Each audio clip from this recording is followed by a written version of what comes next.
नमस्कार, आप देख रहे हैं द फैक्ट इंडिया और मैं हूं आपके साथ पूजा यादव।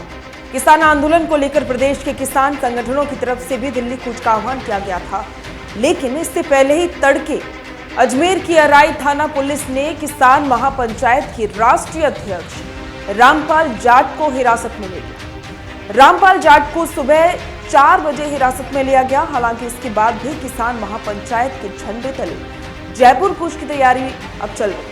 महापंचायत के प्रदेशाध्यक्ष रामेश्वर प्रसाद चौधरी का यह कहना है कि पहले जयपुर आकर मुख्यमंत्री से वार्ता की कोशिश की जाएगी और यदि सुनवाई हो जाती है तो फिर दिल्ली नहीं जाएंगे, अदरवाइज दिल्ली की तरफ कूच किया जाएगा।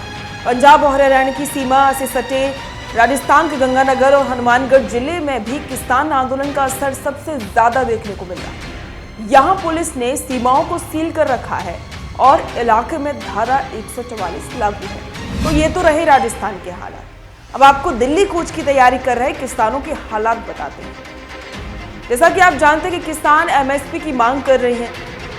करीब 7 दिन हो चुके हैं किसानों को आंदोलन करते हुए। सरकार से 4 दौर की वार्ताएं हो चुकी हैं और सरकार 5वें दौर की वार्ता के लिए भी तैयार है, लेकिन बहुत सी मांगों पर किसानों के बीच में सहमति नहीं बन पा रही है। एमएसपी की मांग कर रहे किसानों के पास में अलग अलग तरह की जेसीबी मशीन भी अब देखने को मिल रही है और इससे लोग काफी हैरान हैं। सड़क पर लगाए अवरोधकों से नाराज किसान अब आर पार की मूड में दिखाई दे रहे हैं। आपको बता दें कि आज भी पंजाब हरियाणा सीमा से आगे दिल्ली की तरफ बढ़ने वाले हैं। इससे पहले दिखी तस्वीरों ने पुलिस की भी टेंशन बढ़ा दी है।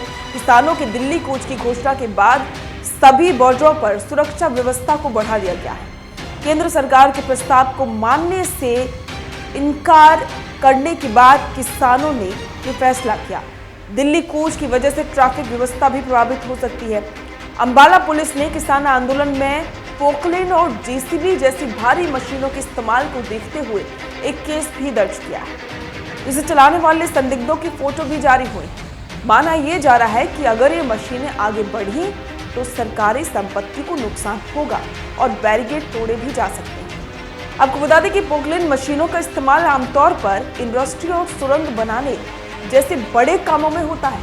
इसकी कीमत भी 50 लाख के करीब होती है। किसानों के बीच ऐसी मशीनें देखे जाने से कई तरह के सवाल भी उठने लगे हैं। आपको बता दें कि सवाल तो ये भी उठा कि आखिरकार में किसानों के पास में इतनी हैवी मशीनें कहां से आई और किसान जब शांतिपूर्वक आंदोलन करने की बात कर रहे थे तो आखिरकार में एकदम से सरकारी संपत्ति को नुकसान पहुंचाने की ये जो प्लानिंग है वो कहां से है।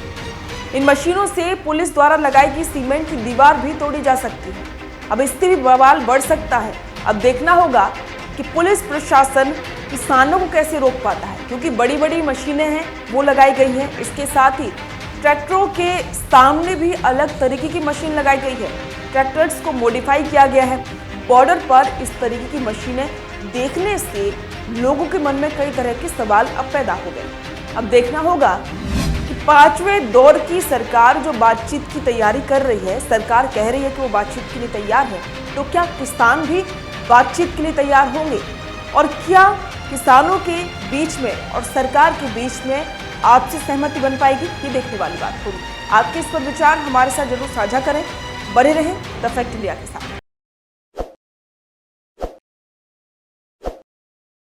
ताज़ा खबरों के लिए विजिट करें द फैक्ट इंडिया की वेबसाइट और डाउनलोड करें द फैक्ट इंडिया ऐप।